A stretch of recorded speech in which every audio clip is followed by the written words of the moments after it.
Donc je me suis lancé l'année dernière, il y a à peu près un an, dans le road building. J'ai commencé par monter une canne, hein. Je cherchais une canne à brochet un peu puissante, mais pas trop lourde, enfin avec des caractéristiques assez spéciales. Donc j'ai trouvé ce blanc là qui fait 8 pieds, hein, ça fait 2,43 m.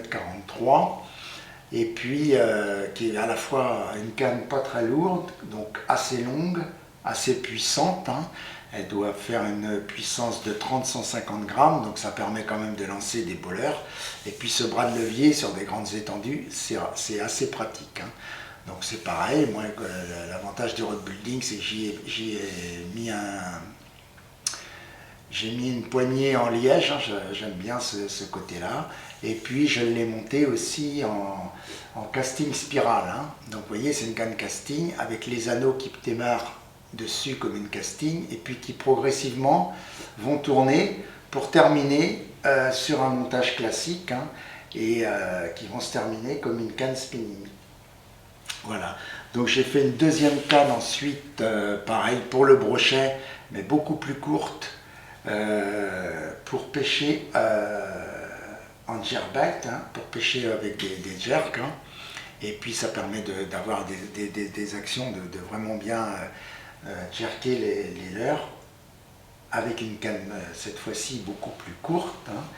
C'est une canne d'1,82 m pour 100 grammes, hein. Voilà, donc pareil, monté en spirale casting, hein. Donc on démarre avec un anneau en face, le moulinet, comme une canne casting, et puis progressivement, on s'enroule autour de la canne en spirale, comme ça, pour finir comme une canne spinning. Alors, pourquoi monter les cannes comme ça?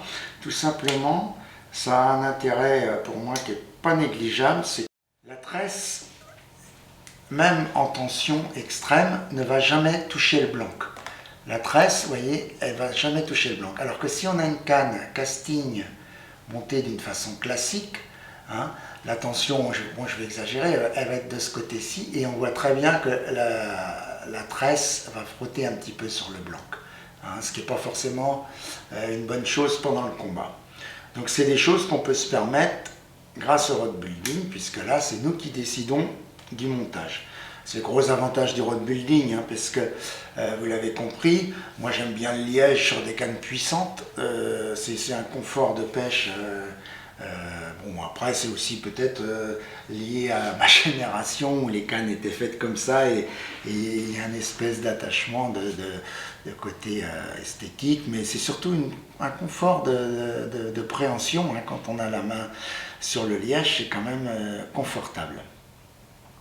Donc l'avantage du road building, on va choisir sa poignée, on va choisir la longueur de sa poignée par rapport à son avant-bras. Sur des cannes brochet comme ça, je prends des poignées relativement longues, parce que pendant le combat, effectivement, il faut bien qu'on soit calé, il faut bien qu'on ait toute la puissance nécessaire. Sur des cannes beaucoup plus tactiles, ça va être différent, hein. On va prendre des poignées autrement, mais on va adapter en fonction de sa pêche, de son cahier des charges, la poignée. On va choisir des anneaux. Là j'ai pris des anneaux SICK un peu classiques, parce que avant tout ce qui compte là-dessus c'est l'efficacité et la puissance. On ne va pas rechercher forcément des anneaux hyper légers ou quoi que ce soit, hein, puisque c'est quand même des cannes. Mais on va vraiment choisir les composantes de sa canne en fonction d'un cahier des charges qu'on se donne. Et on obtient un résultat qu'on ne va pas forcément trouver dans le commerce, parce qu'on va choisir la longueur, on va choisir l'action, on va choisir la puissance de la canne. Voilà, on a un tas de choses qui, lorsqu'on arrive dans un magasin de pêche, ben, la canne nous plaît bien, mais la poignée ne nous convient pas, ou alors la longueur ne nous convient pas, ou l'action n'est pas exactement celle qu'on recherchait. Donc là, on va au moins faire une canne exactement comme on a envie comme on le souhaite, hein, comme ce qu'on recherche comme produit. Deuxième avantage, je ne vais pas vous cacher, c'est vraiment un plaisir, et puis ça on le devine, hein, de pêcher avec une canne qu'on a montée soi-même. Quand on va combattre un beau poisson, ou quand on va ramener un poisson avec une canne qu'on a montée, c'est quand même un réel plaisir. Et puis rien que de l'avoir dans les mains, les sensations, c'est pas neutre, hein, c'est quand même un plaisir en plus, hein, qui se rajoute à la pêche. Et puis ben, après, même économiquement, ça reste intéressant le road building parce que on va monter en général des cannes d'un bon niveau, on va choisir des bons blancs, on va choisir quelque chose de bien adapté et on va s'apercevoir que on arrive très vite à des budgets beaucoup moindres que des cannes haut de gamme, parce qu'on monte quand même des cannes assez haut de gamme, mine de rien.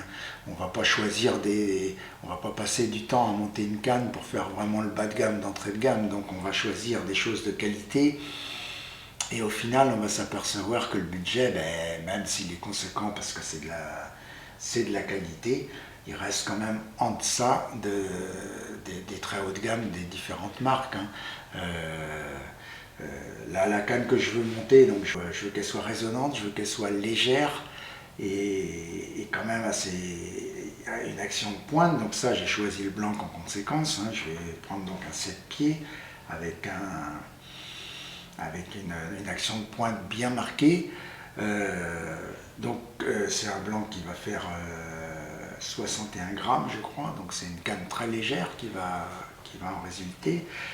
Donc là-dessus, je vais mettre des anneaux torsites, c'est des anneaux qui sont plus chers, mais qui sont beaucoup plus résistants à la corrosion et beaucoup plus légers. Donc sur des poids comme ça paraît tout de suite. Pour la résonance, je vais aussi y mettre une poignée carbone qui va être à la fois beaucoup plus conductrice des vibrations, qui va me donner plus de sensations dans la main, et puis qui est très légère aussi. Donc voilà, c'est une canne qui va être adaptée à vraiment ce que je recherche, hein.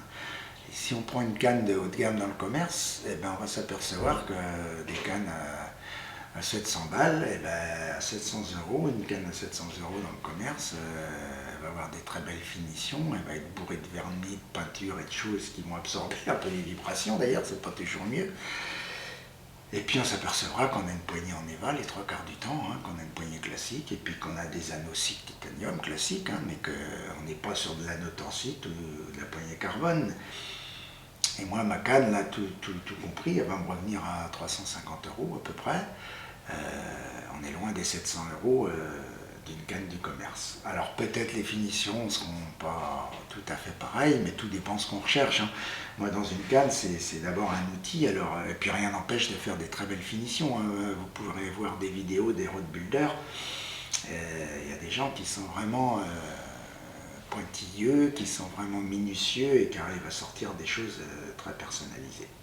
Voilà, donc moi le but c'est de faire d'abord un bel outil, me faire plaisir et puis monter ma canne, voilà, et pêcher avec ma canne que j'ai montée. Donc je vais partager ça avec vous, ça va sans doute être sous forme de 2 épisodes parce que je vais vous présenter le matériel qui est nécessaire pour tout ça, et puis après ben, on va essayer de monter ça ensemble, au moins pour partager et puis démystifier un petit peu, hein, parce que moi ça me paraissait insurmontable avant d'essayer. Et puis je m'aperçois que très vite on peut arriver à des résultats corrects, hein. Pour tout ce matériel, bah, y a une référence, hein, c'est le site internet de Radaus. Radaus, c'est une maison qui est située en Bretagne, dans le Morbihan, hein, sur la presqu'île de Ruisse. C'est une super boîte. Moi j'ai eu besoin plusieurs fois parce que évidemment, quand on commence, on est un petit peu anxieux sur le choix des matériaux, sur quelquefois un conseil sur un blanc ou sur un conseil même de montage. C'est des gens qui sont très accessibles, hein. Moi, je les ai appelés plusieurs fois au téléphone. À chaque fois, j'ai été super bien reçu avec des gens qui expliquent clairement, qui sont pédagogues et qui sont très professionnels. On voit tout de suite, ils savent de quoi ils parlent, hein, et bon, bah ça conforte un petit peu, ça réconforte un petit peu du moins pour démarrer. Et puis après, il ne faut pas hésiter, c'est pareil, hein, ils ont une chaîne, on va retrouver plein de vidéos tutos, et puis il y a quelques personnes qui font des tutos, ne pas hésiter à bien regarder parce que c'est précieux au départ, hein. C'est comme ça qu'on se forme un petit peu, et puis c'est comme ça qu'on apprend les bases et puis les pièges à éviter, et puis il faut démystifier parce que c'est vraiment accessible à tout le monde. Et puis si on a raté une ligature, si on a raté quelque chose, on peut rattraper, on peut recommencer et on arrive très vite à des résultats corrects. Voilà, donc je vais partager tout ça. Donc voilà, pour ce qui concerne le matériel nécessaire, alors ce qui est indispensable, c'est d'avoir un banc de montage, hein, surtout pour faire les ligatures et on verra pour vernir et ainsi de suite. Donc le banc de montage, il en existe sur le site des tout prêts qu'on peut acheter, hein, mais c'est relativement facile à fabriquer soi-même. Donc moi je vais vous présenter celui que j'ai fait, hein, c'est un banc de montage relativement simple en bois. Donc on a les supports pour poser notre blanc, hein, qui va être posé ici et qui va être guidé. Hein. Donc là j'ai refait un support parce que quand on va monter la canne plus avec en longueur, ou si on a un monobrin, il faut de la longueur. Hein. Donc le principal, c'est d'avoir un support aussi pour le fil. Hein. C'est tout simplement, vous voyez, je fais une équerre, hein, j'ai monté un morceau de bois qui va être traversé par une tige filetée, avec à chaque bout, on met, vous voyez bien ici sur on met une rondelle à ressort, une rondelle, la bobine, une rondelle et un écrou papillon, ce qui va nous permettre de donner une certaine tension à notre fil ici, hein, pour pas qu'il se déroule trop vite lorsque on va faire les différents ligatures. Donc maintenant, vous voyez mon fil, là il est tendu plus ou moins, donc là il passe ici dans un petit crochet et dans un autre crochet, comme ça on va le mettre à la bonne longueur, vous voyez, du blanc. Hein. On va pouvoir se déplacer là sur un petit rail que j'ai fabriqué. Donc vous voyez ici là, hein, ça va nous mettre notre guide toujours en face de la ligature que l'on veut réaliser. Donc pour ça j'ai mis un tube en U en alu, moi, hein, tout simplement. J'ai mis un petit bloc d'alu que j'ai repercé pour mettre un anneau dedans. Hein. C'est simplement un petit crochet à visser. Hein. Dans l'alu, c'est très tendre, on arrive en forçant un petit peu à le mettre. Et puis dessus, j'ai remis une équerre un peu plus large, juste pour le guider. Hein. Donc les vis de fixation à chaque bout me permettent de faire une butée pour que mon guide ne puisse pas, enfin pour que ma tige là ne puisse pas sortir du guide justement. Hein. Ça c'est la première chose. Après ben, j'ai refait aussi une équerre où là je vais supporter mon mandrin avec le petit moteur qui va nous servir pour faire tourner. Ici on va bloquer le blanc dans le mandrin là. Hein. Et puis comme ça notre canne va tourner tranquillement pour le vernissage et le séchage. Là j'ai rajouté aussi, vous voyez, hein, une équerre en bois amovible avec toujours la forme en V pour poser mon blanc de ma canne. Et puis j'y ai collé simplement hein, des feutres qu'on trouve pour mettre sous les meubles, hein, pour pareiller le parquet, tout simplement. Alors si on veut bloquer un petit peu la canne, ben, c'est pareil, hein, j'ai enfoncé des chevilles là, en bois, et puis j'ai mis des élastiques, des tendeurs que j'ai pris pour c'est des choses qui servent à attacher les cannes de chez Decathlon, hein, donc on en met une à chaque pouce si on veut tenir sa canne. Comme ça, on peut la fixer tranquillement. Donc rien de bien compliqué. Hein. Ce qu'il faut, c'est d'avoir un petit moteur et puis un mandrin pour tenir la canne à un bout. Hein. Donc là, c'est tout simple. Hein. Vous voyez, j'ai un interrupteur dessus et ça tourne très lentement. Hein. Comme ça va nous permettre de faire notre vernissage et de faire sécher le vernis. Surtout, vous verrez après au montage, il faut quand même attendre séchage assez conséquent. Donc voilà, ça c'est le banc de montage, mais c'est la base, on ne peut pas s'en passer. Hein. Il faudra bien avoir soit vous l'achetez tout fait, ou soit vous le réalisez vous-même. C'est pareil, il y a des tutos aussi pour ça. Hein. Ça c'est un exemple que je vous donne, le mien, mais vous trouverez des tutos. Hein. Donc ensuite, pour monter une canne, ce qu'il va nous falloir, mais ça on retrouve ça sur le site de Rodavous, hein, tout. Donc il faudra du scotch de peintre, hein. Pourquoi? Il nous faudra de la colle époxy en bicomposant. Hein. Alors prenez de la colle, faites gaffe, il y a plusieurs... faut de la colle qui ne sèche pas trop vite, hein, parce qu'il y a des prises très rapides, c'est surtout pour commencer, c'est pas forcément l'idéal. Donc de la colle bicomposant. Pour nos ligatures, on choisira, alors c'est pareil, sur le site du Rodaus, il y a tout un choix pas possible. Hein. On choisira des fils de couleurs différentes, suivant les ligatures. Là, pour ma future canne, j'ai pris du fil noir. J'avais du bleu, du gris, du rouge. Voilà, on choisit le fil de ligature qui nous correspond. Pareil, il y a plusieurs dimensions. Il y a du fil plus ou moins fin. Prenez pas du trop fin pour votre premier montage, hein, vous verrez. Moi je prends du C, hein, c'est très bien je trouve, et puis ça passe bien. Hein. Donc après pour les ligatures il nous faudra aussi du vernis. Alors ça c'est pareil, du vernis c'est en bicomposant aussi, hein, il faut faire le mélange et puis le préparer à l'avance. Donc il faut aussi un crayon blanc, hein, ça va être pour marquer notre blanc, pour marquer le sens de travail du blanc, hein, ce qu'on appelle l'épine.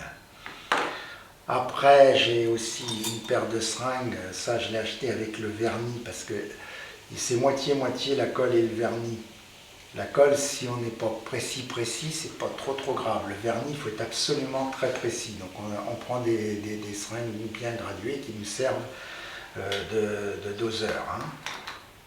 Après, ben, il nous faut, moi j'ai un petit scalpel comme ça, il nous faut un cutter faire l'affaire, hein, c'est pour couper nos fils de ligature. Il faut un brunissoir, vous allez voir, ça c'est un petit bout de plastique qui sert à bien rapprocher les spires des ligatures quand il y a un tout petit peu de jour. Après, ben, il nous faut des pinceaux pour mettre le vernis, hein, de différentes tailles, pas très gros. Et puis ce qui est important aussi, c'est une lampe à alcool. Parce que notre vernis, quand on va le mettre sur les ligatures, il va y avoir des petites bulles d'air dedans. Donc on va le passer, vous allez voir, hein, on va faire ça ensemble, on va le chauffer, ce qui va faire refondre un petit peu, enfin ça va réchauffer notre vernis, le rendre un petit peu plus liquide et les bulles d'air vont s'extraire toutes seules. Hein. Et puis pour le nettoyage, eh ben, on prend simplement hein, de l'alcool mélangé, de l'alcool à 90, hein, et ça nous permet de nettoyer les bavures de colle et puis tout ce qui peut couler un petit peu à côté, hein, ou les excédents de colle. Hein. Donc après, ben, on prend des pots, moi je prends des pots en verre, on peut trouver des pots comme ça hein, pour diluer notre colle, un couvercle de boîte de n'importe quoi, hein. C'est parce que c'est jetable après pour diluer la colle. Hein. Donc voilà, donc, il faut quand même un petit peu de matériel de base pour se lancer dans le montage d'une canne. Mais rien d'extraordinaire. Et puis bon, vous verrez, si vous montez une canne, vous y prendrez goût, vous n'en montrez pas qu'une. Donc tout ça, même si c'est un surcoût, la première canne, elle n'est pas avantageuse financièrement, parce qu'il y a tout ça à acheter et à monter. Après, moi je suis rendu à ma 3e canne, je suis sûr que maintenant, tout ça c'est amorti. Hein. Mais bon, on compte pas forcément que financièrement, on compte aussi le plaisir et puis l'intérêt d'avoir sa propre canne qu'on a montée. Alors maintenant, on va passer à la présentation. Donc ça c'est un blanc, c'est le blanc que j'ai acheté. Donc là, contrairement à mes 2 cannes précédentes où c'était des monobrins, là je voulais une canne qui soit assez facile à transporter. Donc j'ai pris une canne en 2 brins. Hein. Voilà. Donc c'est une petite canne en 7 pieds. Donc 7 pieds c'est 2,13 m. Donc ça fera une canne relativement... En bateau, c'est très bien en bateau, hein, 2,13 m. Hein. Après, quand on va aller dandiner dans des branches et tout ça, ça peut être un petit peu court, mais c'est vraiment pour pêcher au leurre soupe, pour pêcher même en vertical, hein, vu l'action qu'il a ce blanc. Pour moi, c'est une canne qui... Enfin, à l'usage, j'en saurais plus, mais ça me paraît être très bien. Hein. Donc c'est une puissance de 15-40 grammes hein, en 2,13 m. Hein. Donc c'est la marque Suzuki, hein, c'est des blancs ça c'est un blanc avec une action de pointe bien marquée, hein, c'est ce que je cherche moi. Donc là-dessus, comme c'est quelque chose de très léger, il fait 61 grammes, j'ai choisi de mettre des anneaux hyper légers. Ça va être des anneaux donc en torsite, hein. Alors ces anneaux-là sont beaucoup plus chers, ils résistent beaucoup mieux à la corrosion. Là, c'est pas forcément le but recherché puisque c'est pour pêcher en eau douce, sauf que c'est des anneaux qui sont hyper légers, hein. Donc quand on cherche une canne très légère et très tactile, ça peut présenter un intérêt considérable. Pareil, dans le même état d'esprit là-dessus, j'ai choisi une poignée en carbone, hein. Donc l'avantage du carbone, eh ben, il est double, hein. C'est que c'est très très léger. Et puis ben, le carbone, il va retransmettre les vibrations du blanc parfaitement, hein, par rapport à du liège ou de l'éva qui vont absorber un petit peu toutes les vibrations, hein. Donc voilà la poignée en carbone, hein, avec le butt là, hein, la partie arrière, hein. Donc on va voir ça au montage, hein. Et puis ben, pour tout ça, comme je voulais un truc un peu sobre, j'ai choisi un fil pour faire les ligatures, un fil noir. Donc on va monter ça ensemble tranquillement et puis on va essayer de bien